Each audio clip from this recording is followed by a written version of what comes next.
Ar brynhawn yr union ddiwrnod y roddais y bus hyd ar y teulu Eloi, aeth Mr Eloi a Philip a William allan i hel unwaith eto.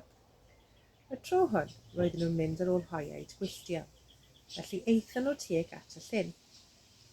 Yn yr awr gyntaf, seithon nhw 10 aderyn. Yn yr awr wedyn, seithon nhw 6 arall. Am ddiwrnod, gwaeddodd Mr Eloi. Dyma'r gorau eto. Roedd wrth ei bodd. Ar hynny, hedfanodd 4 hwyaden wyllt arall dros eu pennau.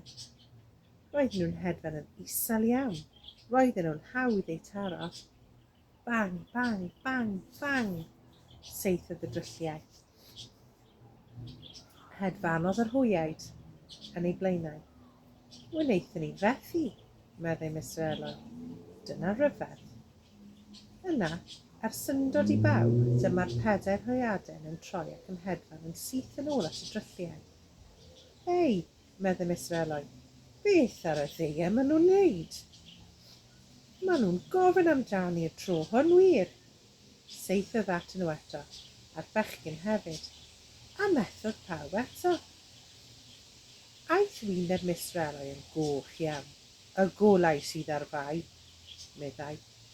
Mae hi'n mynd yn rhy dywyll i ni gweld. Gadewch i ni fynd adre. Felly i ffwrdd â nhw am adre, gan gafio'r 16 aderyn roedden nhw wedi saethu. Ond roedd y 4 hwyaden yn gwrthod gadael llonydd iddyn nhw.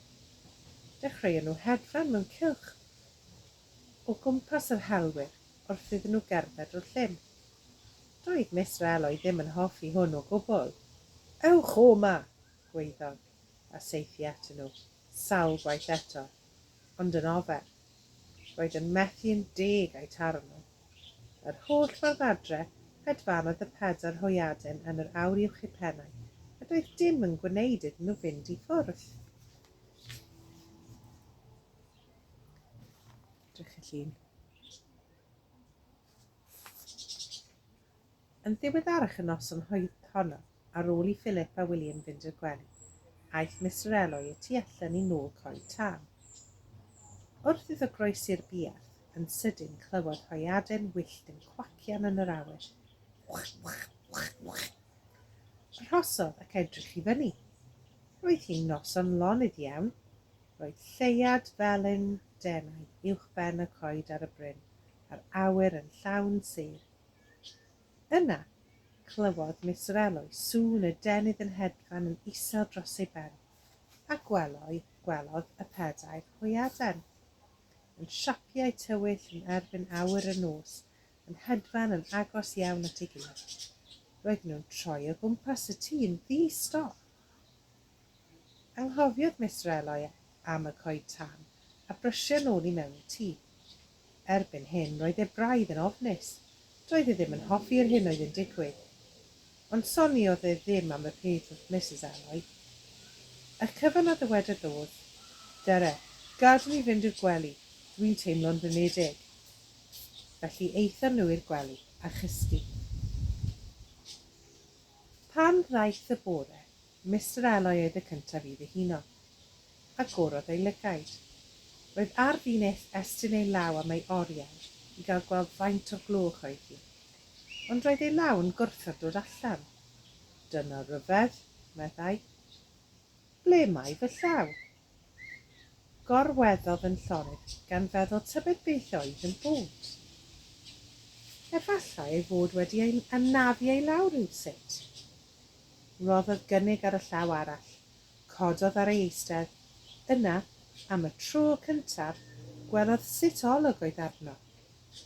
Roddodd waedd a neidio allan o'r gwely. Dyhunodd Mrs Eloi. A phan welodd hi Mr Eloi yn sefyll yno ar y llawr, roddodd hithau waedd hefyd, oherwydd dyn bach iawn oedd e bellach. Efallai ei fod cyn daled a chefn cadair ond dim talach. Ac yna, lle roedd ei freichiau yn arfer bod, roedd ganddo bar o y denydd hwyaden. Drych.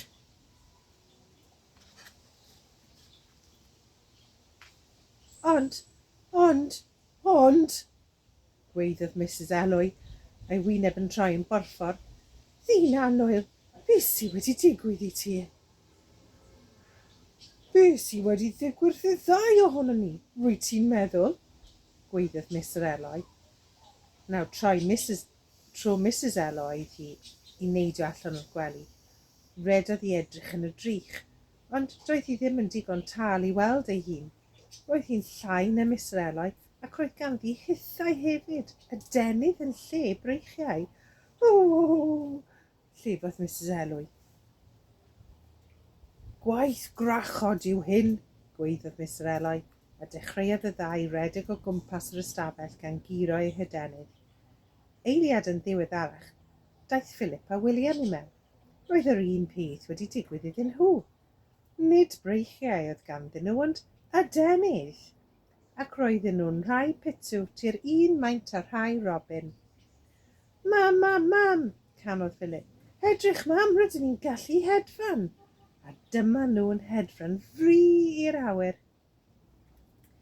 Dewch i lawr ar unwaith, meddai Mrs Eloi. Rydych chi'n llawer i uchel. Ond cyn iddi allu dweud gair arall, roedd Philip a William wedi hedfan yn syth allan droi'r ffenest.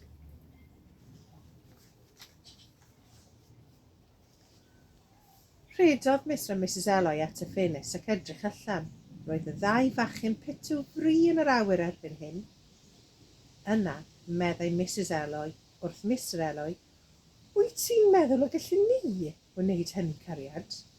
Wyla i ddim pam lai, meddai Mr Eloi. Dyna, gadael i drio. Dechreuodd Mr Eloi giro ei denydd yn galed ac yn sydyn i fyny ag e. Yna, gwnaeth Mrs Eloi yr un fath. Help, gwaeddodd wrth iddi ddechrau codi, a chibi. Dyna, meddai Mr Eloi, paid â bod ofn. Felly dyma nhw yn hedfan allan o'r ffenest i fyny fri'r awyr, ac mewn dim o dro roedd nhw wedi dal i fyny a Philip a William. Cyn bo hir, roedd y teulu cyfan yn hedfan o gwmpas gyda'i gilydd. O, yndw yn hyfryd, gwaeddodd William. Dwi wastad wedi eisiau gwybod sut beth i bod yn y deryn. Ydy dy denydd di'n dechrau blino, cariad? Gofynnodd Mr Eloi i Mrs Eloi. Ddim o gwbl, meddai Mrs Eloi. Fellwn ni hedfan am byth. Hei, drychwch chi lawr fanna, meddai Philip. Mae rhywun yn cerdded yn ein gardd ni. Edrychodd pawb i lawr ac yna, o dan nhw yn ei gardd, gwelson nhw 4 hoiaden wyllt enfawr. Roedd yr hwyaid cymaint o dynion, ac at hynny roedd ganddyn nhw freichiau mawr hir, fel rhai dynion yn lle y denydd. Roedd yr hwyaid yn cerdded yn un rhes ar ddrws tir teulu Eloi, gan ysgwyd ei breichiau a dal eu pigau fyny yn yr awyr. Peidiwch, galwodd Mr Eloi bach gan hedfan yn isel dros ei pennau. Cadwch draw, fy nhŷ i yw hwnna. Edrychodd yr hwyaid i fyny a chwacian. Estynodd yr un gyntaf ei llaw, agor drws y tŷ, a mynd i mewn. Aeth y lleill i mewn ar ei hôl, a caiodd y drws. Asgwn i beth fydd yn digwydd nesaf am stori rhyfedd. Mwynhewch!